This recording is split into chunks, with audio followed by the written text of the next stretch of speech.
Giants 27, Packers 22. Welcome to Talking Giants presented by SeatGeek. I'm your host, Bobby Skinner, here with my co-host, Justin Pennick. And the New York Giants are 4-1. We never at the beginning of this season thought that this would happen, but we are 4-1. You could call us the worst 4-1 team ever. We'll proudly put on that crown. But we are 4-1, Justin. And there's a lot of good signs. Players stepped up big today. Coaching made some awesome in-game adjustments, not just game plan adjustments, but in-game adjustments. It feels good, man, and it came against the defending, number one seed in the NFC and Aaron Rodgers, the two-time defending MVP. Man, Bobby Skinner, we did it. Shocked the world. Shocked in the London, world, baby. 9:30 in the London. morning, which I kind of love that. Playing at 9:30 in the morning kind of rocked. Well, I also love it, too, because... it's not a primetime game. We were talking before the show. Do we consider this a primetime game? But it was still on a national and international stage where now, for the first time in a long time, and I really think the first time in this big social media era. I mean, I was still only on Facebook and just starting to get on Instagram in 2016. I'm a little bit younger. But now, this is the modern world that we're experiencing. The Giants are a fun and exciting story, and not just an underdog story. Remember the winning streak that we had in 2020? A little bit of an underdog story. We're good. We're good against the spread. Blah blah blah. The Giants are winners, and they just beat the number one team in the NFC last year. And you have Matt LaFleur saying in a post-game press conference, I've never done this before, but I really wanted to hear what Rodgers and LaFleur had to say. So I went and I watched their post-game pressers. You have Matt LaFleur saying that Wink Martindale and Brian Dable outcoached him. This is so awesome. And we deserve this, by the way. 100%, we deserve it. Let's talk about it. We can win while rebuilding. One of our commenters just reminded me of that. Yeah. By the way, I'm going to poo-poo on you for a second. Poo-poo on you. You're I don't think the Giants are going to win that many games. Meanwhile, optimist me. I predicted them to win this game. You didn't. Oh, that's true. Well, yeah, you 77-0. You were more right than I was with that. But no, but just thinking that the Giants can do this. The Giants can win while rebuilding. And this is the correct way that good teams who turn around, they don't get worse before they get better. So Bobby Skinner, let's talk about it, like I said. And they did it under bad circumstances, even from when week one started. But this game was won by coaching adjustments in game and then in Daniel Jones. Daniel Jones won this game for the New York Giants. Saquon Barkley had a good game, but not a carry the team game like he had, in the first month of the season. And Daniel Jones today went 21-27. He had 6 incompletions. 3 of them were screen passes. 1 was a throwaway. 217 yards, completed 78% of his passes, 8 yards per attempt, 7 carries for 41 rushing yards. And they started out slow. They started out because what the Giants do is they run the ball. They're the number one rushing team in the NFL coming into this game. And the Packers' defense was very much of a bend, don't break, 2 high safeties, play with light boxes type of defense. But the Packers went away from their identity in this game and started stacking the box. And then the first 2 drives of the game, you had run, screen, 3 and out. Then you had run, deep pass to Saquon, and then screen to Saquon, 3 and out. And then from that point out, they started throwing the ball on first down. When they threw the ball on first down, they turned that series into a first down 8 out of 8 times. Woo! After with running, when they ran on first down, they started 1 for 4 and then finished 7 for 8. So we're able to get the running game going once they started making the Packers respect that, hey, we can drop back and throw the ball. Not the Bears game where it was all bootleg, all play action. No, we're just going to drop back and throw. We're going to throw some play action at you too, but we are going to throw the ball. And Daniel Jones did that on third down. He was huge in this game. He went, 5 for 6. The first 3 third downs, he was 0 for 3 conversion-wise, 1 for 3 and -4 yards. But all 3 were screenplays. The first 3 third downs in the game they faced were all screenplays. And then they put together 5 straight scoring drives, went 5 for 6 conversion rate, 5 for 5, 55 yards, and then 1 run for 3 yards was the only one they didn't convert. And most importantly, Bobby, on that final touchdown drive, the Giants offense didn't even face third down. So, we're going to talk about third down. We're going to talk about how Daniel Jones showed grit on third down. most importantly, and the best teams in the NFL, they try and avoid third down. And on that final touchdown drive that gave the Giants the lead, they didn't even face third down. That's an ass kicking right there. Yeah, they literally scored five drives in a row after going the first 2 drives 3 and out. Yeah, the final 5 drives of the game, Bobby. I don't know if you saw my tweet. 5 legit offensive drives of the game, not counting the safety possession. What was their time of possession? I saw the second half was crazy, which was a big part of the defense, but it had to be a lot because there wasn't a lot of possessions in this game. The Giants offense held the ball in the second half for 20 minutes. Yeah, 20 and minutes.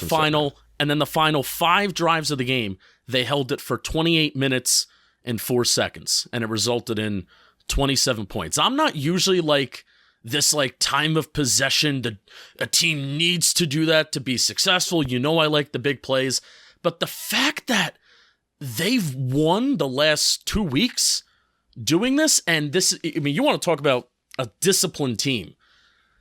Doesn't take a lot of sacks, at least the last couple of weeks have not taken a lot of sacks, which credit to this offensive line this week. They did a lot more conventional drop back passing, didn't take a ton of sacks. Lack of holding calls, lack of drops, penalties, all these things.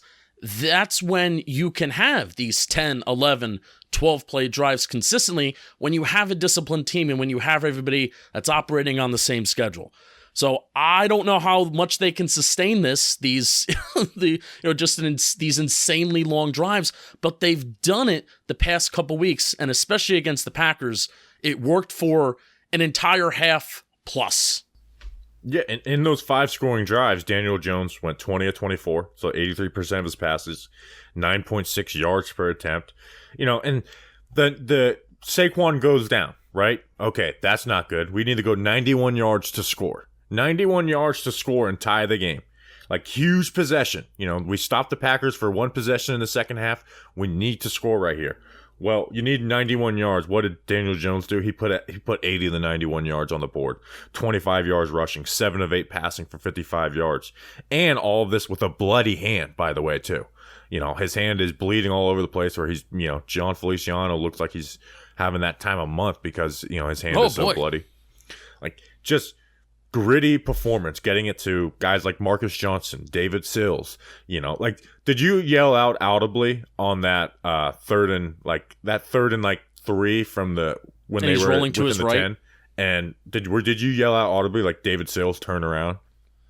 Well, Mark Sanchez yelled it on the TV. You couldn't really see it. At least, when I rewatched the game twice. I didn't really see David Sills not turning around, but I just thought, we're talking about Jones's grit in this game.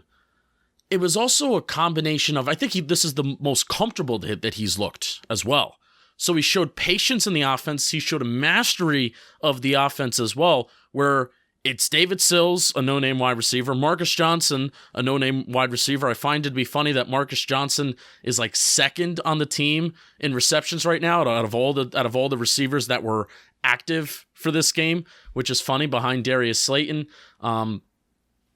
Jones was cool, calm, collected on that play. You can panic, and Jones could easily tuck that ball, try and run it, try and pick up the first down with his legs, but he waited for Sills to turn around, kept cool, kept calm, kept collected, and got a first down. So it was a combination of a lot of different things from Daniel Jones this game. Toughness, grit, patience, mastery of the offense, everything.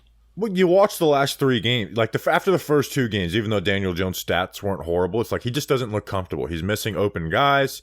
He looks very uneasy in the pocket.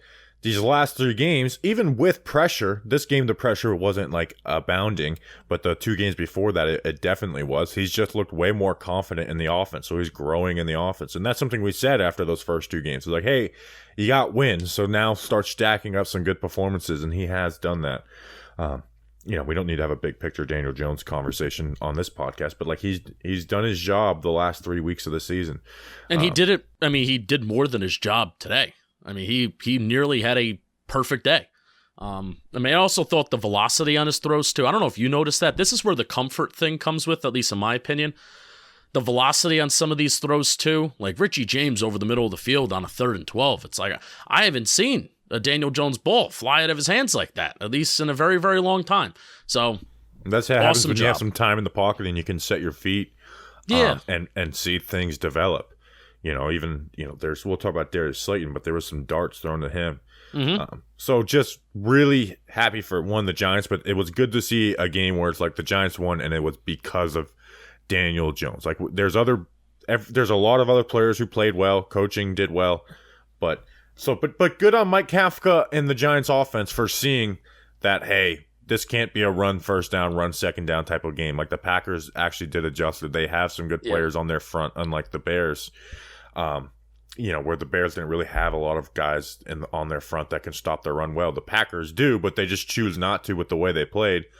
This game, they stacked the box and they got away from it, and it left a lot of the end breakers open, and the Giants were able to take advantage of that and, look like a more traditional offense than they did the first month of the season.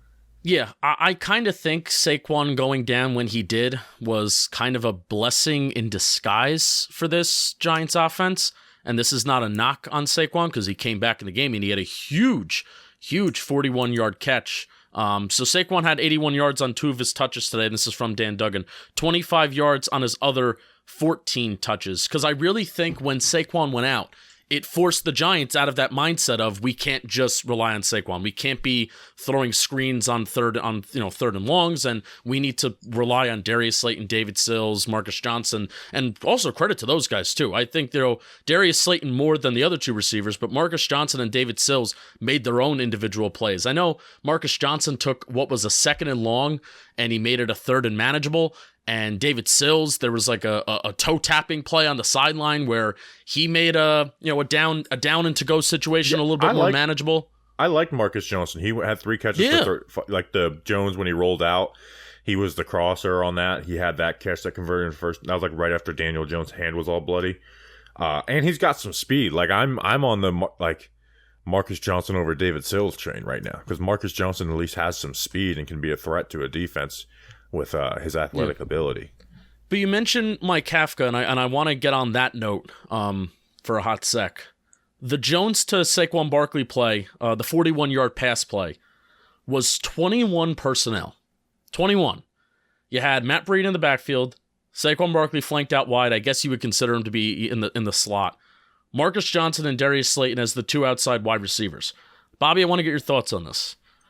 I'm starting to think the Giants' personnel deficiencies on offense are actually helping them, because they come out with like these wild and insane formations, and you just don't know what the hell they're going to do. You don't know what they're going to do. There's like this week, the Giants showed that they have more up their sleeve that they have not shown through the first couple weeks of the season. And I still think there's more as they roll out some more conventional plays, but also they still ran some stuff out of the Wildcat, the Daniel Bellinger touchdown. So what do you what do you think about that? The fact that we have these unconventional personnel formations and such bad skill position players at times, I think it's like helping us in a weird way. Well, it helps you in that you're adjusting your game plan, not in game, but like going into a week of being like, okay, this is what we're going to do against this team. Where when you have true like alpha, like if you have an alpha wide receiver, it's like, okay, this is what he does, and this is how we're going to get the ball to him, no matter who we're playing. Obviously, you'd rather just have better players because that's more transferable from week to week. Besides, just game planning.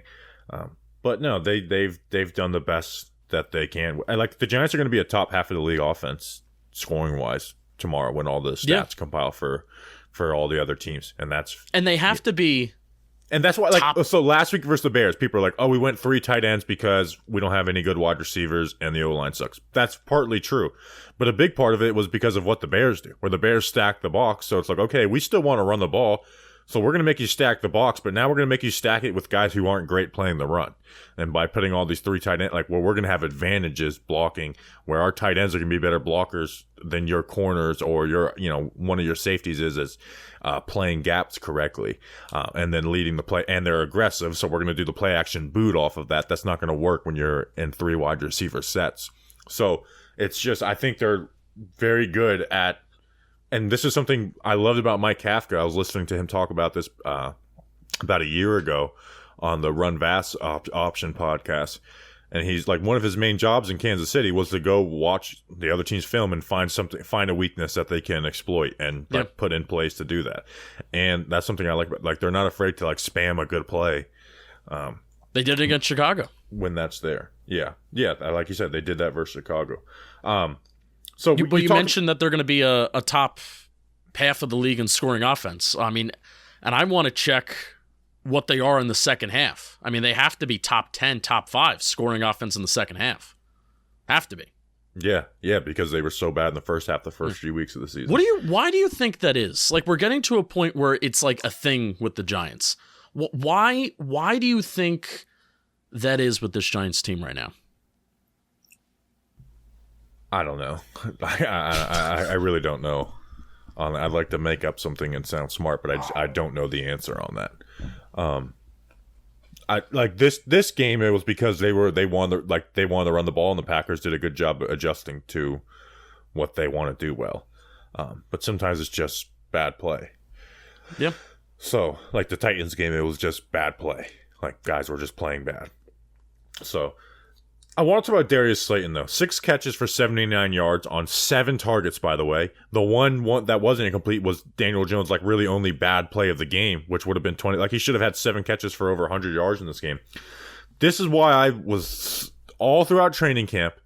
Like I told people I'm going to get pretty mad if this guy's gone. Like I'm getting mad about some of the conversation around Slayton.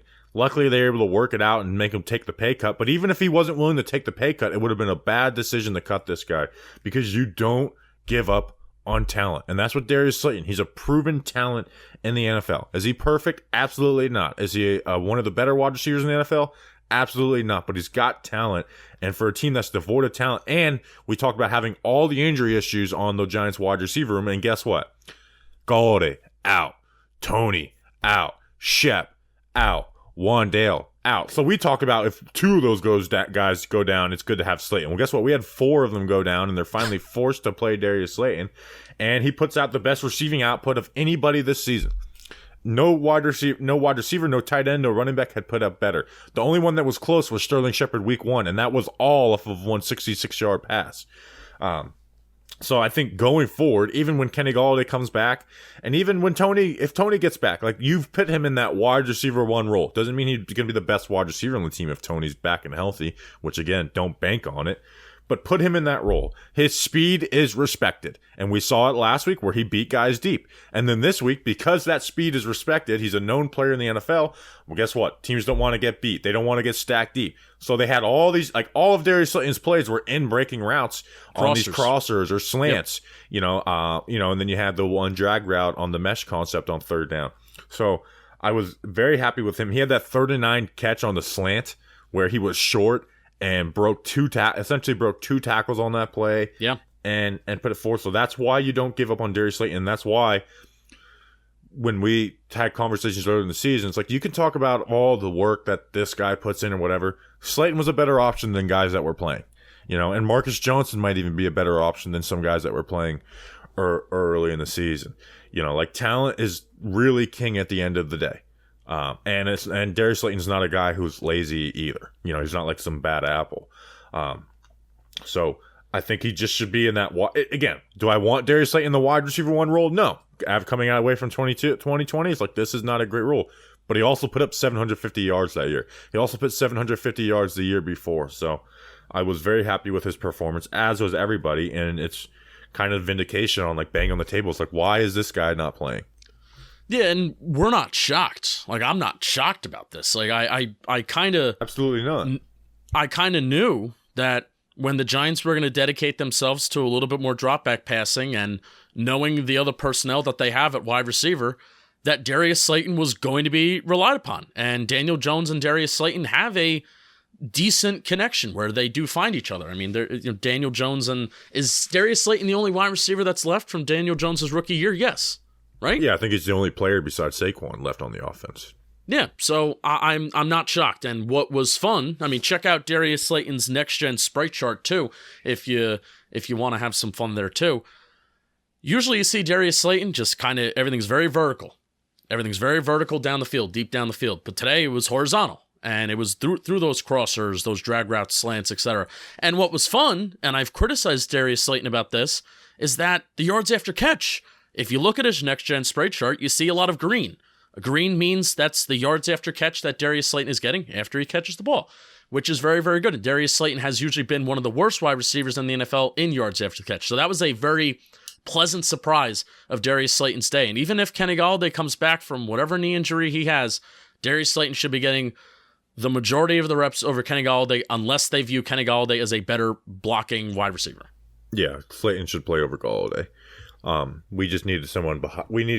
And I think Marcus Johnson may have gotten more snaps than David Sills in this game. Like, I think the Giants are realizing like this guy's just not an advantage for us at all when he's out there. Yeah. To finish off on the offense, I know we talk about Saquon sporadically, but for his worst rushing output of the season to be 70 yards, well, guess what? That would have been his second best of 2021, and he did it on 5.5 yards per carry, which is continues his season average. The 41-yard catch, that was huge, and that was coming back after injury. Like, I thought he was done. He comes back after injury, and 2 plays later, they took his helmet away.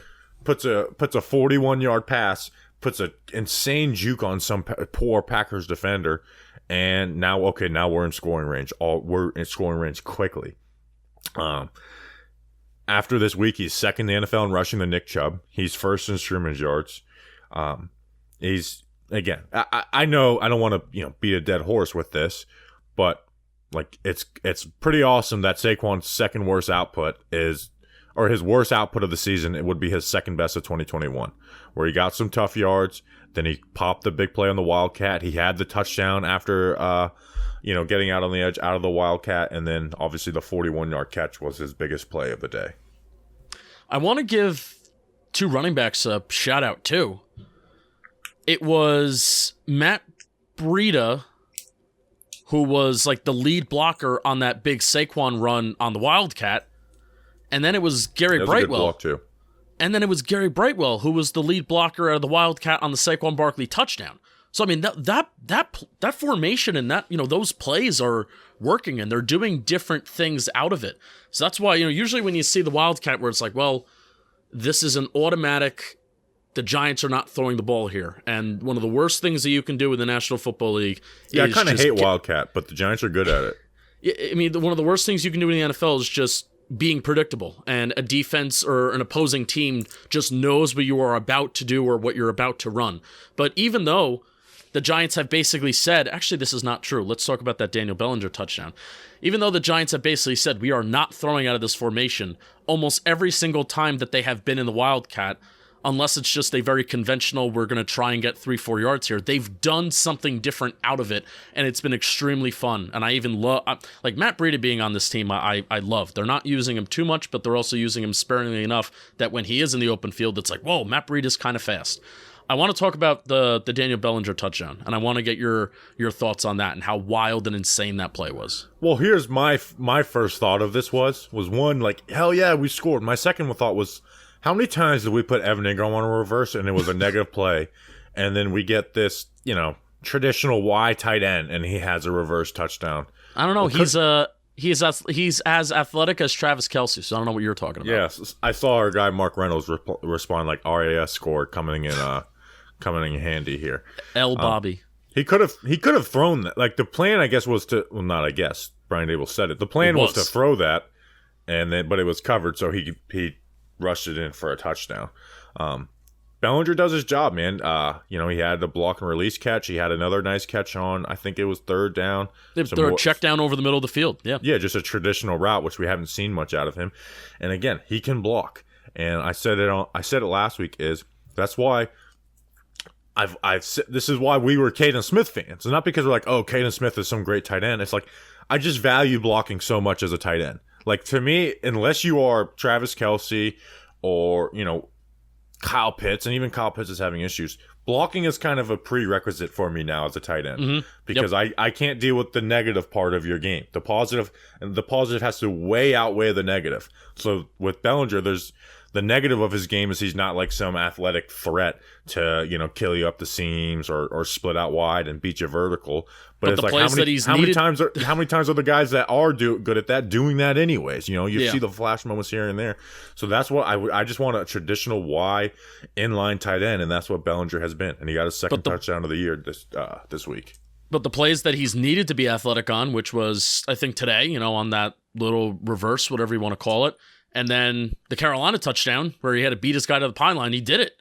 So, I mean, even that critique, at least through the first couple of weeks of the season, not relevant, at least not yet. And Daniel Bellinger blocking has done a really, really good job, at least on plays that it's noticeable that he can do a good job on it because it's breaking of a big play. He's done a great job. And this goes with like everybody too. I mean, this is what happens when you have a good team that wins multiple games. I was rewatching the game on that, Saquon Barkley Wildcat run. It's like David Sills is down the field blocking well. You have offensive linemen that are down the field blocking well. Daniel Bellinger's down the field blocking well. It's just good. Players are doing well when your team is doing good. And I like that and I love that. Let's talk about the defense, but first, this episode was brought to you by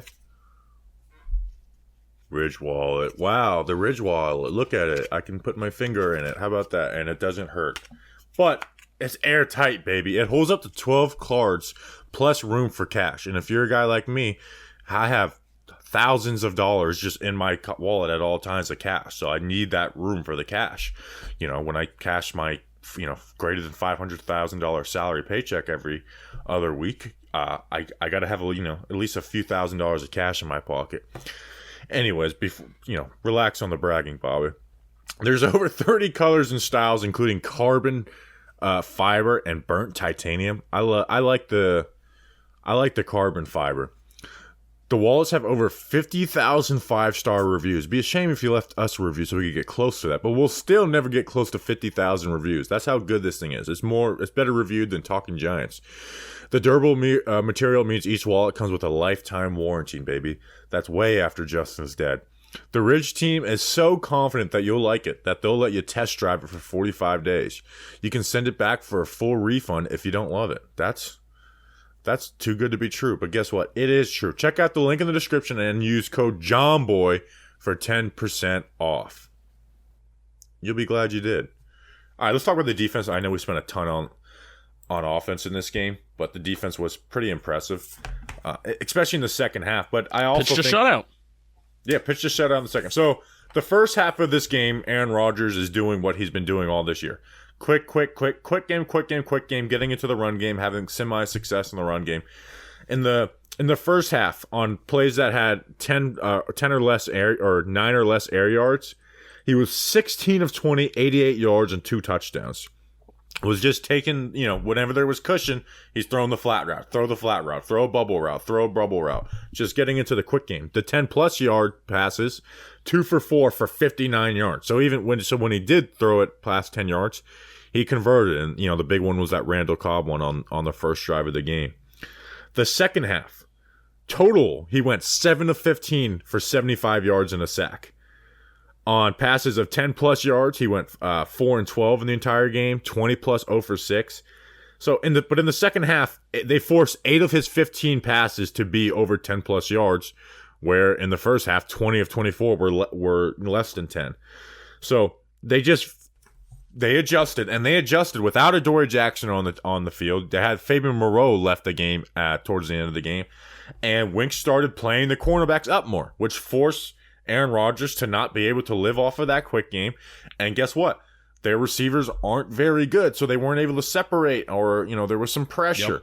Like, it really changed the game for the Giants, but also, like you said with the offense, the Giants held the ball for 20 of the 30 minutes in the second half. So that compared with, you come out in the second half, you lose Adoree Jackson, like, this is going to be bad. Well, guess what? Rodgers went 7 of 15 in the second half.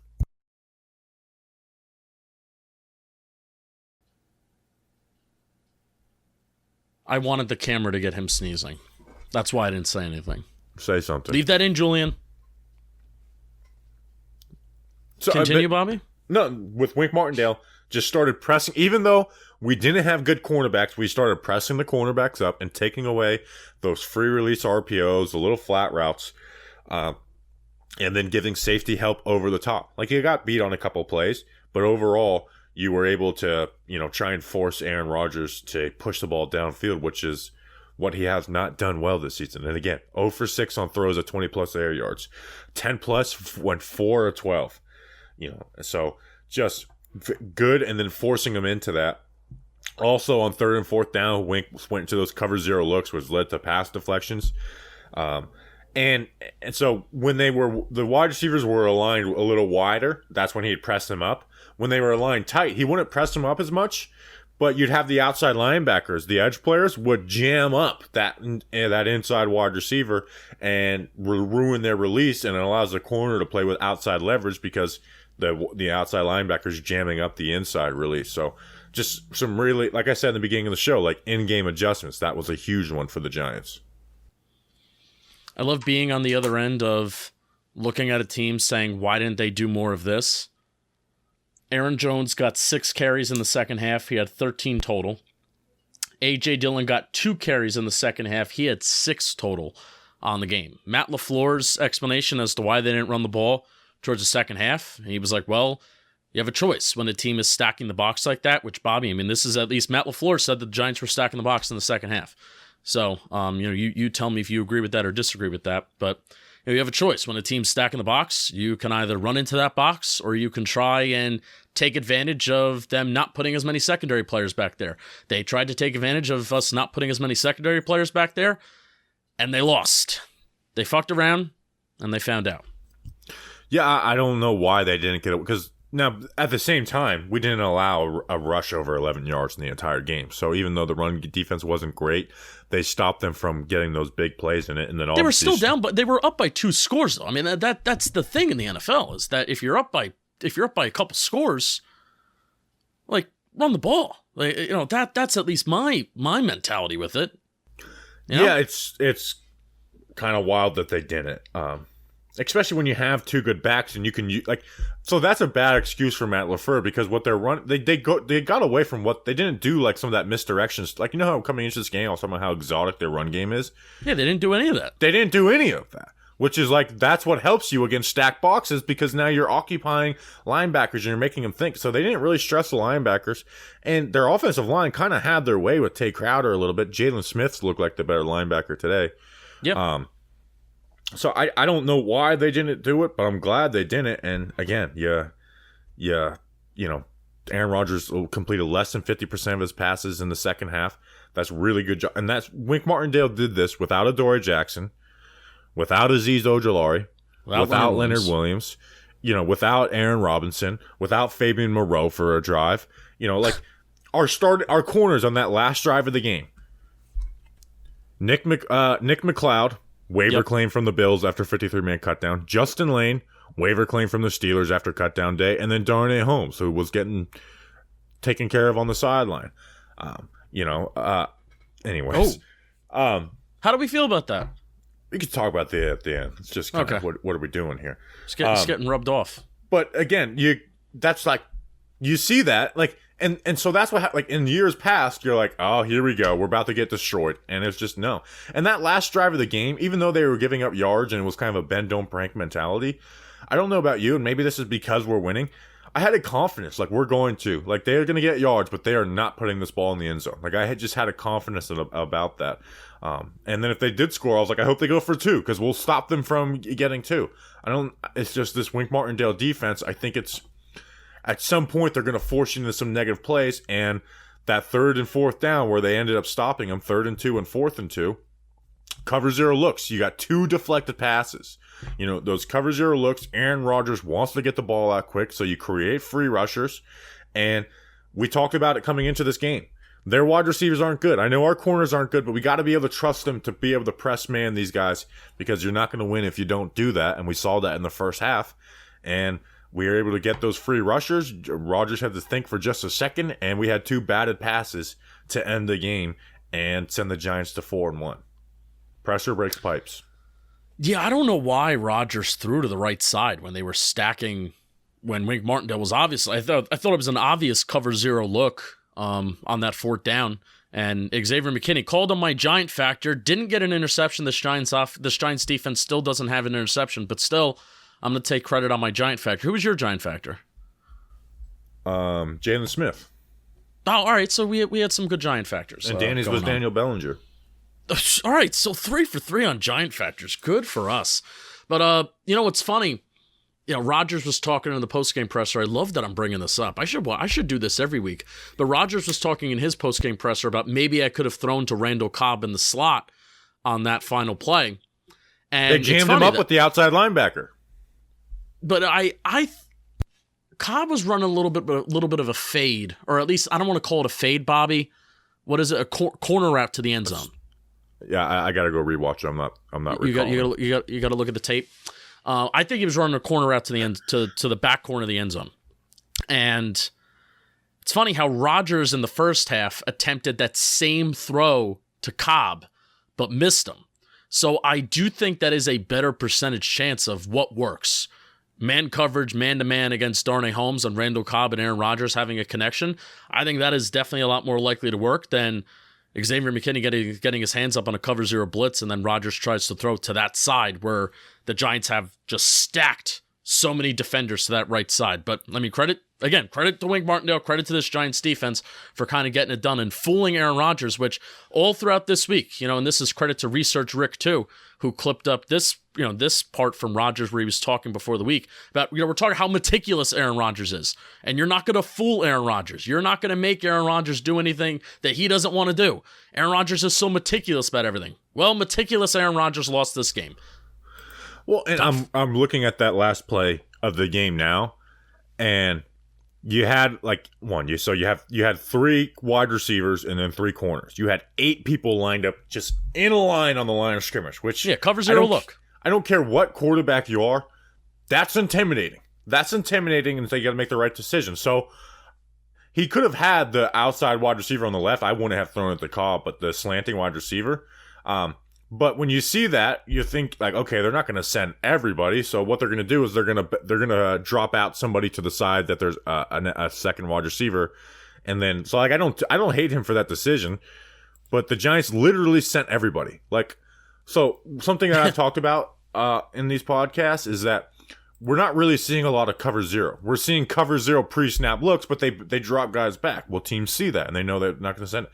That's one of, I think, 3 times in 5 games where they truly ran cover zero, like we are sending everybody. And they did that with Nick McLeod and Justin Lane playing corner, and Darnay Holmes, who struggled. Love it. Let's talk about Dexter Lawrence. So happy that he built off of his best game of the year, and he took off 3 points off the board by himself.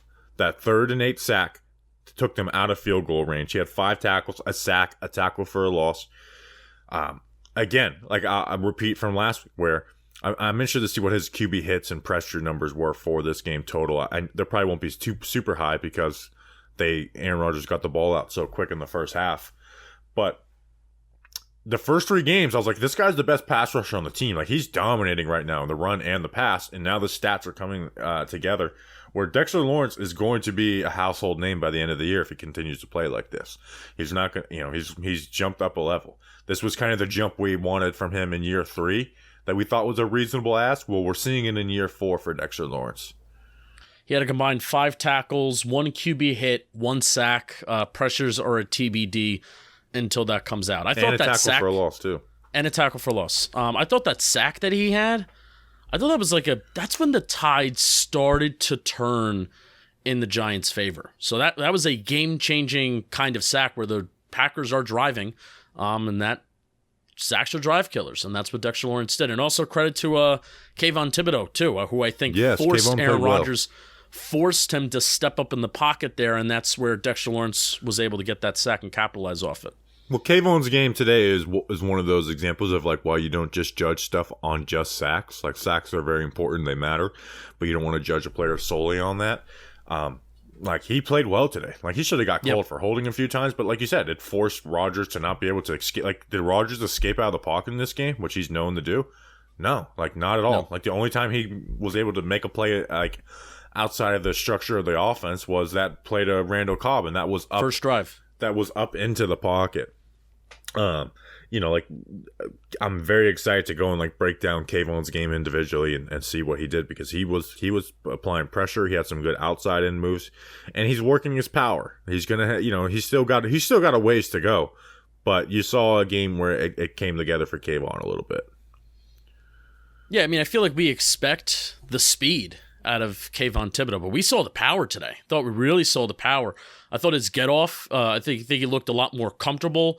With that, coming off that knee injury. Who knows about what he's dealing with that. But according to Seth Waldern, pass rush win rate, it was a 25% pass rush win rate for Kayvon Thibodeau today, where usually I think 16% is around average. 25%. We'll see if Kayvon can kind of keep it up week to week, but 25%. That's what Aziz did versus the Bears, and Aziz played really well versus the Bears. But that's what like Myles Garrett does like every single week. 25% pass rush win rate. Kayvon Thibodeau did it this week, and I like that for sure, 100%. Have you had the thought go through your mind that, like, you sign or you draft Kayvon, you hope Aziz can grow, and you're like, man, we could have a 4-man pass rush eventually. Has it hit you yet that you get Leonard Williams back, you get Aziz back, Dexter Lawrence is playing better, and it's like, man, we may have a front four here, and me and you are both on not the, like, let's not dump Leonard Williams because you don't like his contract. Like, we might have a front four, and a very young front four. Dexter Lawrence in year 4, Aziz in year 2, Kayvon in year 1, obviously, and then even Leonard Williams, I think, is only 28. Like, Leonard Williams he's not is even 30 yet. Yeah, he's not even 30 yet, and he plays defensive tackle, and those guys play a little longer than other guys. I think we might have a front four. You get a decent linebacker after this. You let Wink get one of his corners, and we may be a year away from a defense that we are just in love with. Yeah, I'm already kind of in love with this defense. So at least the Giants have been blessed with good defensive coordinators through all. Like Patrick Graham. This mess. Yeah, like Patrick Graham was very fun. It was a very different type of defense, but, it had a bunch of turnovers. Raiders fans, I was wondering how Raiders people felt about Patrick Graham, by the way. Sanji, who we work with, who covers the Raiders, does all 22 stuff. He really likes Patrick Graham. And then one of my best friends, I was hanging out with him. He's a Raiders fan, and he liked Patrick Graham. And he's very reactive and quick to pull the trigger and say, I don't like this guy. He liked him, so. But what's different about Wink, I feel like, this year is you're the negative to him. But the negative plays and when they come, and especially on third down, like the fact that Wink Martindale has done such a great job, it like blows my mind, and I'm waiting for it to bite them back in the ass. It bit him in the ass against Dallas, having them get into so many third and shorts, and then they convert them for first downs.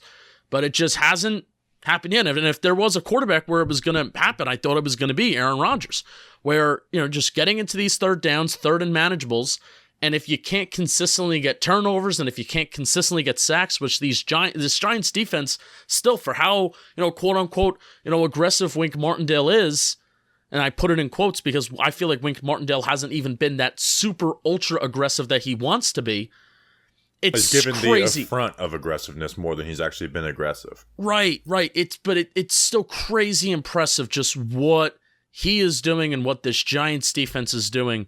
In spite of the lack of talent that they have right now, and this would not be happening with Patrick Graham. Maybe Patrick Graham is, keeping team. Maybe Patrick Graham is helping the Giants. Here's the thing: I don't want to do revisit. Like Patrick Graham had the number 9 defense through an entire year.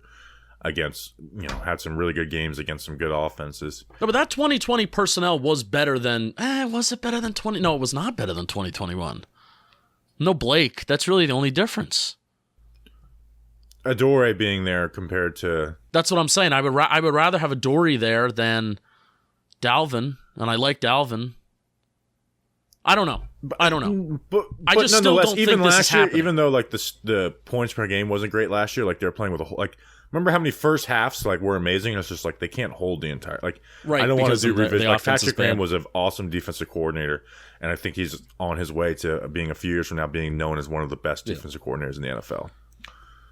But there is a difference, and there is a difference in mentality, and I mean flat out the Giants are just doing they're doing a much better job getting off the field. And the 3-and-outs that they forced today too, I thought were huge. I think there was a 3-and-out. I know there was a 5-play drive after the Giants scored a touchdown in the second half, and even in the first half. No, it was 3 plays. It was three Aaron Rodgers incompletions, and they punted on their second after the drive after the Dexter Lawrence sack. So I mean that's huge. That's huge. I mean the Giants offense scoring a touchdown and then you getting a 3-and-out. That shit is huge. And then you get the ball back and you're able to put more points on the board with positive field position. That's what winning teams do. And we have not seen that. Well, the Packers were the number 1 third down defense in the NFL. The Giants were number 2 going into this game. Yeah, we didn't mention that at the beginning. The Giants defense was 4 for 10, stopping them. Or the Packers were 4 for 10 against the Giants, and the Giants were 6 and 11 versus the Packers. So I did the percentages. The Packers still hold it by like 0.5%. But they held it for by 8% going into this game. So we still will have the number 2 third down defense, and we're one conversion away from being the number 1 third down defense next week. I bet you that changes on an EPA basis though, because I like looking at it from an EPA basis too. The Packers defense had the best passing defense on an EPA basis, and I guarantee you that's going to change since Daniel Jones kind of had his way on those 3rd and longs. Richie James, Darius Slayton, and such. We talked about Jalen Smith playing well. Why don't you talk about Candlewick? Yeah, I could talk about Candlewick Diner. Before we talk about some specific players, specific, go to the Pacific Ocean. I want to talk to you about the Candlewick Diner in East Rutherford, New Jersey. They're celebrating their 53rd year this October. They're celebrating it right now. It's located just a mile up the road from MetLife Stadium. Justin, why are you talking about this random diner in New Jersey? Because it's right by MetLife, and it's a perfect spot for a pregame breakfast or post-game dinner and drinks. They got a full-service bar, so guess what? If you want to celebrate a victory Monday a little early after going to the stadium, or if you want to commiserate with other Giants fans after a loss, they got that full-service bar, so you can have a drink or two. That'll never happen. Never happened. We're never lost. They have an in-house bakery, so if you want to celebrate with some cheesecake, very, very good cheesecake, very good cakes and desserts they have there. And they also have free delivery as well. An extensive menu from breakfast to burgers to steaks to pasta, and it's a spot that's frequently visited by Giants players. I got to text Manny and see if there's been any new regime players that have showed up at the Candlewick Diner.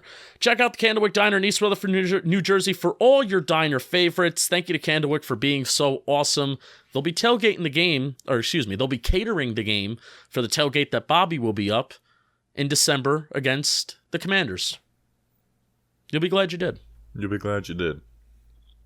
What were you going to say? Well, I was talking about Jalen Smith, and Jalen Smith played a really, really good game. He had some highlight-worthy plays too, where he's laying the hurt on some dudes, and he's flying sideline to sideline. He just plays so fast. It's not always perfect. It's not even always good, but he just plays fast. Yeah. Sometimes the tackles are 8 yards down the field, but he's still delivering the blow. Mm-hmm. I did notice he tackled Christian Watson for a big hit. Christian Watson played for the Packers, wore number 9. Jalen Smith also played for the Packers, wore number 9. Revenge game. Signs. You guys think the revenge games are jokes? They're real. Revenge game. Jersey Jerry, the signs. Revenge Nick game. Williams also played well. Dude, he had the awesome pass. I can't remember what play exactly and what was in, but I just wow, what a pass rush there for Nick Williams. Versus, he's from the NFC North, played for the Lions and the Bears, so he's got experience playing those cats. Yeah, even had a nice run stop too at some point. So there were a couple times where we're talking about missing Leonard Williams and how that absence is felt. Nick Williams pressure on the QB a couple times and helping out, stopping the run, especially when the Packers didn't really choose to do anything extravagant in the running game. Nick Williams played a really cool game. This has been in my head for 5 minutes because I don't want, as much as I love Wink Martindale, I don't want people to slander Patrick Graham. I mean, we got interceptions every single game of Patrick Graham. We haven't gotten one yet, so it's just different attacks. I don't think it's not I guess people have their preferences. But I still think that could be coming though. I think that comes with personnel. That's what I honestly think. Yeah, I love Wink Martindale. I like him more than I like Mike Kafka right now. I like his personality. I like the way, Like he coaches a much more fun defense. That's for damn sure. And I think if you get the right personnel, I think it can be really awesome. But also the same thing with the Patrick Graham. Like the best defenses in the NFL the last couple of years have been more towards the Patrick Graham style. Really, Wink, Todd Bowles, and maybe like a couple other guys. Really, the only people that run what they do anymore. You see Wink dancing with Jihad Ward in that Instagram live? I did. Can we say that Wink Martindale liked the... So the podcast is essentially over, so we could tell a story. Someone in the comment chats just said, "I love PG's defense, but I love winning more." Exactly. That's fact. True right that. There. So Wink Martindale. So we've never really had a great conversation with Giants PR before. We've had them where they're not horrible, but we've never really had a great conversation with them before, and we've been slighted by them, I think, a couple times. Nothing huge, but just like, well, that's kind of annoying. So they messaged John Boy Media and be like, "Hey, can we get in contact with somebody about merch?" And I'm like, "You sons of bitches. Like, can you guys just leave us alone? Just please leave us alone. I'm begging you guys to leave us alone." I told our boss. I thought they were going to go after the Day Balls of Steel shirt. I thought they were going to copyright a shirt. And I was like, just leave us alone, please. And I was telling our boss, like, don't even respond. Like, just ignore them. And they contacted because Wink Martindale liked the Pressure Breaks Pipe shirts and wanted some. So Wink Martindale has... So that's 2 coaching staffs in a row that like our shirts. So 2 defensive coordinators in a row. One, Patrick Graham changed his license plates to Shake and Bake. and then this one actually likes... And Joe Judge and Patrick Graham, their families did have the shirts. But now... So get your shirts. They are worn by the coaching staff. They've been worn by players in press conferences. And their families. Yeah, so buy some shirts on the store. Buy some shirts. Should we make a shirt about Darnay Holmes? Oh yeah. I'm not going to describe the video, but if you just saw the video, it's like ass hanging out and what's going on there? We don't need to get too graphic on it. He looked like he was getting what the Brits call a good old rub and tug. I said to not get too graphic, and you're just going all in. But what's going on in London? Who's that NBA reporter? That's the thing I wanted to say is Brian Windhorst. Get with the times.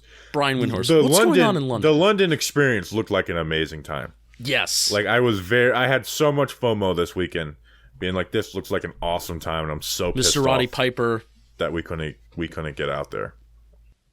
Yeah, Mr. Roddy Piper. It was awesome that Ruben, whenever they do go international, and Ruben's done this a few times now. Our guy Ruben Vargas, he gets like media access, and he asked a question of Dable about like Daniel Jones. So that was after the game. I did like a Leonardo DiCaprio moment when I was listening to the post game presser, and I'm like, that's Ruben's voice. So that was super, super cool. Obviously, license plate guy, just conveniently just running into OC, running into Eli at the Eli Manning show, and, running into all these people in the airport. Aaron Rodgers not dapping up license plate guy at the airport. Karma, that's why you lost the game, because you're not nice to Joe Rubeck. But no, it was super, super cool. Even Grump and the Cranky Fan, no shout out to Vivid Seats. Never use Vivid Seats again. They screwed him over. That's why we're sponsored by SeatGeek. Don't use Vivid Seats. They got screwed out of getting tickets, but still, they had a super fun time. And then even our guy Kyle in Green Bay. Honestly, that's their fault, though, for not using SeatGeek. That is super true. Kyle in Green Bay. He was at a Green Bay bar, lives in Green Bay, and took a video of him saying, "Oh, why so quiet? Why are you leaving?" Like, just super awesome weekend for like our Giants community and Giants fans in general, especially for the ones that were in London. If we win this game, I'm talking playoffs, and I'm getting cocky, and I am. Now it sucks that this is the one year that the NFC East is really good, where we have the Eagles 5-0, the Cowboys 4-1, and now we're 4-1. But like usually week 5 we're joking like we're only 1 game back because like first place is 2-3, and it's the exact opposite this year. But like playoffs are not unrealistic. To be 4-1, it is not unrealistic. You beat a good team in the Packers. I'm not scared of the Ravens. The Jaguars. I knew that Jaguars hype was garbage. By the way, I knew it. That hype is garbage. And I'm going to the game. I'm undefeated in Giants games I attend. The Seahawks defense the Lions is terrible. are phonies. With the Lions, the Patriots shut out the Lions. We figured out Jared Goff again. The Seahawks. I'm not losing to Geno Smith. No. Like, we're gonna like Mr. Brownstone said, let's win some games. Who knew a man from North Carolina Save had a the prophecy? Giants. Memorial Day weekend. He's being silly now. He's being silly now. But He knows he wants to be a winner more than anything. Mr. Brownstone did it. Yeah, so Bobby, it's crazy how the season has changed. Like the trajectory of the season, at least for 1 week, it has changed. And this is a regime-defining win, at least for right now, like I said, for this New York Football Giants. It is the biggest win easily since 2016. I've even seen some fans say that this is the most that they've enjoyed a win. I really feel like that 2016 season was very fugazi because he had a terrible dog shit offense. Sorry, Julian, with OBJ. But really, like, OBJ the game carried that year, so you can't really... I know he carried it, but yet it was a very fugazi year because he was the only one that did anything good on the offensive side of the ball. But I've even seen some people just say that that's the most that they've, like, celebrated since, like, Super Bowl 46, which, yes, that could be stretching it a little bit, but this was the first game where I was up and I was pacing in my living room, and I can't tell you the last time that I did that. Well, even that 2016 season, we were 2-3 after the first 5 weeks of the season. Yeah. I'm telling you, I felt confident on that last drive of the game. Like, I was just like, we're going to get a stop. I know. I was just like, we just need one negative play, and it's done. And it ended up happening, so. All right, that's an episode. You got anything else? No. Let's win. Show up to MetLife. If you're in the area, show up to MetLife. Go to that Raven game. It's a Wink Martindale revenge game, and I'll tell you right now. I'm gonna text my person that gave me the Wink Martindale news a little in advance that he was interviewing at the Giants. And I low key broke that, but I didn't break it. If we're being real, I'm gonna text my guy and be like, "Hey, how's Wink feeling? How's Wink feeling about this game?" Because I have a feeling Wink is pissed.